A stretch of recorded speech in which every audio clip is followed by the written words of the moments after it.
역사는 결코 직선이 아니다. 그것은 야망과 선열에 부딪혀 깨진 파편들의 집합체이다. 기원전 108년, 당시 동방의 가장 강력한 제국이었던 한나라는 고조선을 짓밟아 무너뜨렸다. 당시 지도 위에서 요동부터 한반도 중심부에 이르는 광활한 영토는 낭랑, 진번, 임둔, 현도의 한사군으로 분열되었다. 하지만 토착민들은 그 지배를 받아들이지 않았습니다. 눈 덮인 북쪽의 산맥에서부터 남쪽의 비옥한 평야에 이르기까지 저항의 씨앗이 싹트기 시작했습니다. 이는 단순히 땅을 되찾기 위한 전쟁이 아니라 7세기 동안 이어진 경주의 서막이었습니다. 지배권을 두고 번갈아가며 패권을 다툴 세 세력, 즉 강력한 고구려, 화려한 백제, 그리고 끈질긴 신라 간의 경쟁이었습니다. 영웅들의 대서사시 삼국시대에 오신 것을 환영합니다. 기원전 37년, 북쪽을 보라. 압록강을 따라 험준한 산악지대가 펼쳐진 졸본 땅을, 왕실의 피비린내 나는 숙청을 피해 부여를 탈출한 주몽이라는 젊은이가 이곳에 발길을 멈추었다. 주몽은 신들린 활쏘기 실력뿐만 아니라 흩어져 있던 부족들을 통합하겠다는 비전을 품고 있었다. 그리고 그는 고구려를 건국했다. 고구려는 고난 속에서 탄생했다. 척박한 땅은 그들을 전사로 만들었다. 그들은 농사를 짓지 않았다. 오직 정복할 뿐이었다. 고구려의 용맹한 기병들은 계곡 아래로 휘몰아치며 옥저와 동이의 부족들을 굴복시켰고 한나라의 군현들을 직접적으로 위협하기 시작했다. 한편 남쪽에서는 주몽의 두 아들인 비류와 온조가 무리를 이끌고 남쪽으로 이주하기로 결심했다는 전설이 전해진다. 기원전 18년, 온조는 지금의 서울 지역인 위례성의 발길을 멈추었다. 그는 굽이쳐 흐르는 한강과 비옥한 토지를 바라보았다. 그리고 온화한 기후였다. 그는 나라 이름을 십제라 지었고 후에 백제로 바꾸었다. 북방에 있는 형제들의 거칠고 투박한 모습과 달리 백제는 일찍이 해양 제국으로서의 자질을 드러냈다. 그들은 마한 연맹의 부족들과 교류하며 점차 이들을 통합해 나갔다. 그리고 왜 일본 궁류, 중국 남조의 왕조들과 연결되는 활기찬 무역 중심지로 스스로를 성장시켰다. 기원전 57년, 앞선 두 나라보다도 일찍이 남동쪽의 평화로운 경주 땅에서는 기원전 57년, 앞선 두 나라보다도 일찍이 남동쪽의 평화로운 경주 땅에서는 6부장 마을의 연맹이 박혁거세를 왕으로 추대하며 서라벌을 건국하니 이것이 훗날의 신라가 되었다. 6부장 마을의 연맹이 박혁거세를 왕으로 추대. 그러나 그러한 고립은 역설적으로 극도로 안정적이고 견고한 사회 구조를 만들어냈으며 이는 훗날 신라가 한반도를 통일하는 결정적인 열쇠가 되었다. 하며 서라벌을 건국하니 이것이 훗날의 신라가 되었다. 4세기에 접어들자 세계 질서가 요동치기 시작했다. 중원의 서진이 멸망하면서 한반도 내의 한사군들은 버팀목을 잃었다. 바야흐로 토착 왕국들이 본격적으로 폭발적인 성장을 이룰 때가 도래한 것이다. 그러나 가장 먼저 발빠르게 움직인 것은 고구려가 아니라 근초고왕 치하의 백제였다. 346년의 지도를 보면 백제는 더 이상 조그만 소국이 아니었다. 근초고왕은 군사와 외교 모두에 능통한 천재였다. 그는 마한 연맹을 완전히 정복하며 남쪽 국경을 바다에 맞닿게 했다. 여기가 끝이 아니었다. 371년 세상을 뒤흔든 대사건이 일어났다. 근초고왕은 정예 군대를 이끌고 곧장 북진했다. 목표는 당시 고구려의 가장 핵심 성곽이었던 평양성이었다.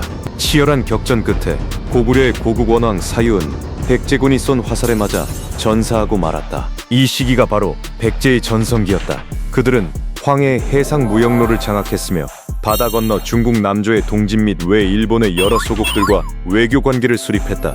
백제의 문화는 당시 일본인들에게 지식을 전수해준 스승으로 여겨질 만큼 찬란하게 꽃을 피웠다. 왕의 죽음 이후 고구려는 심각한 위기에 빠졌다. 영토를 잃고 명예조차 실추되었으며 국가 존망의 기로에 섰다. 그러나 위기 속에는 기회가 있는 법이었다. 391년 한 젊은 왕이 왕위에 올랐으니 그가 바로 광개토 대왕이었다. 영토를 크게 넓히다 라는 뜻을 가진 이름, 광개토. 왕위에 오르자마자 그는 고구려가 반드시 패권국이 되어야 함을 직시했다. 그는 가장 먼저 백제를 응징하고 한강 이북의 땅을 되찾았다. 서기 400년, 신라가 백제와 외의 연맹군에게 포위되어 멸망의 위기에 처했다. 이때 광개토 대왕은 역사적인 결단을 내렸다. 5만 대군을 출병시켜 수백 리의 험준한 산맥을 넘어 마치 거센 홍수처럼 남쪽으로 진격하게 한 것이다. 고구려군은 왜군을 짓밟아 뭉개버렸고 신라를 속국으로 삼았으며 이곳에서 백제의 영향력을 완전히 지워버렸다. 남방을 안정시킨 광개토 대왕은 창끝을 서쪽과 북쪽으로 돌렸다. 그는 후연을 공격하여 요동을 완전히 차지했고 만주의 거란을 정복했다. 광개토 대왕의 재위 기간 동안 고구려의 영토는 3배나 확장되었다. 송화강에서 시작해 한반도 중부까지 뻗어나간 대제국이었다. 이는 한국 역사상 한 국가가 이룩한 가장 거대한 영토였다. 광개토 대왕의 붕어 이후 그의 아들인 장수왕이 위협을 이어받았다. 아버지가 북방에 집중했다면 장수왕은 남방을 평정하는 데 집중했다. 서기 427년 그는 수도를 평양으로 전도했다. 서기 475년 고구려군은 위례성을 함락하고 백제의 계로왕을 살해했다. 백제는 융국의 혼이자 중심지인 한강 유역을 완전히 상실했고 남쪽 깊숙이 도망쳐 웅진의 도읍을 정해야 했다. 6세기에 접어들자 한반도의 형세는 다시 뒤집히기 시작했다. 그동안 동남쪽에 고립되어 낙후되고 약소한 국가로 여겨졌던 신라가 마침내 깨어나기 시작한 것이다. 서기 503년 그들은 국호를 신라로 공식 개칭하며 날마다 새롭고 사방을 망라한다 라는 맹세를 다졌다. 그 야망을 실현하기 위해 신라는 한반도의 지정학적 혼인 한강 유역을 반드시 차지해야 한다는 점을 잘 알고 있었다. 하지만 거대한 고구려를 상대로 신라 혼자만의 힘으로는 역부족이었다. 그들에게는 동맹이 필요했다. 고구려에 사무친 혈투의 원한을 품은 자, 그들은 다름 아닌 백제였다. 서기 551년 나제 동맹이 공식적으로 결성되었다. 양국의 군대는 일제히 포문을 열고 북방을 향해 총공격을 개시하여 내분으로 약화된 고구려의 방어선을 무너뜨렸다. 이 양동 작전의 협공은 대성공을 거두었다. 한강 유역은 북방의 지배를 받은 지 1세기 만에 마침내 해방되었다. 합의에 따라 백제는 상류 지역을 되찾았고 신라는 하류 지역을 차지했다. 하지만 왕권이 충돌하는 권력의 게임에서 동맹이란 그저 사치에 불과했다. 신라의 진흥왕은 잔혹한 지정학적 플레이어였다. 그는 한강 하류가 황해로 나가는 길을 열고 중국 왕조들과 직접 연결될 수 있는 황금 열쇠임을 간파했다. 서기 553년 진흥왕은 배신을 선택했다. 그는 군대를 몰아 기습 공격을 감행했고 동맹국이었던 백제의 한강 유역 영토를 통째로 빼앗아버렸다. 극에 달한 울분을 참지 못한 백제의 성왕은 친히 군대를 이끌고 보복에 나섰다. 하지만 서기 554년 관산성에서 벌어진 피비린내 나는 매복 작전에서 백제의 국왕은 결국 신라군에 의해 목숨을 잃고 말았다. 극에 달한 울분을 참지 못한 백제의 성왕은 친히 군대를 이끌고 보복에 나섰다. 하지만 서기 554년 관산성에서 벌어진 피비린내 나는 매복 작전에서 백제의 국왕은 결국 신라군에 의해 목숨을 잃고 말았다. 7세기에 접어들자 한반도의 분쟁은 더 이상 내부의 싸움에 머무르지 않았다. 이는 동아시아 전체를 뒤흔든 국지적 대전쟁의 도화선이 되었으며 당대의 초강대국들을 생사의 소용돌이 속으로 끌어들였다. 첫 도화선을 당긴 것은 중국의 수나라였다. 북방을 집어삼키려는 야망을 품고 서기 612년 수나라 황제는 113만 명에 달하는 거대한 원정군을 동원하여 고구려를 침공했다. 하지만 살수에서 고구려의 을지문덕 장군은 전설이 되었다.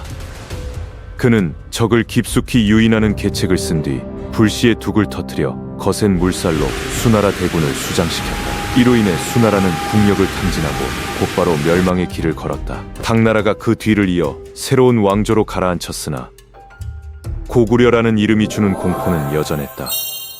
이때 북방에서는 독재 권력을 장악한 연개소문 망리지가 무대에 등장했다. 그는 당나라에 있어서 그야말로 진정한 흉신이자 불침의 상극이었다. 서기 645년 당 태종은 친히 대군을 이끌고 수개월 동안 안시성을 포위 공격했으나 양만춘 성주와 고구려 군민들의 완강한 방어에 가로막혀 결국 한을 품은 채 퇴각해야만 했다.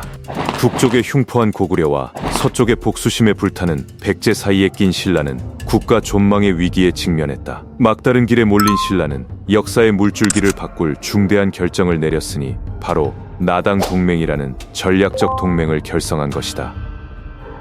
서기 660년 마침내 멸망의 굉음이 울려 퍼졌다. 당나라의 소정방 장군이 황해를 건너오고 신라의 김유신 장군이 합세하여 양측에서 협공을 감행했다. 불타는 황산벌 전투 끝에 수도 사비성이 함락되면서 백제는 결국 패망하고 말았다. 서기 660년 마침내 멸망의 굉음이 울려 퍼졌다. 당나라의 소정방 장군이 황해를 건너오고 신라의 김유신 장군이 합세하여 양측에서 협공을 감행했다. 불타는 황산벌 전투 끝에 수도 사비성이 함락되면서 백제는 결국 패망하고 말았다. 그러나 음흉한 당나라는 신라까지 집어삼켜 지배하려는 야욕을 즉각 드러냈다. 이때 신라 특유의 실리적 본능이 다시 한번 발휘되었다. 공동의 적이 사라지자 신라는 전 국민을 결집해 어제의 동맹국을 상대로 해방전쟁을 선포했다. 6년간의 완강한 투쟁 끝에 신라는 당나라 군대를 대동강 이북으로 완전히 몰아냈다. 마침내 막이 내렸다. 신라는 공식적으로 한반도를 통일하며 오늘날까지 이어지는 독립국가의 국경과 정체성을 확립했다.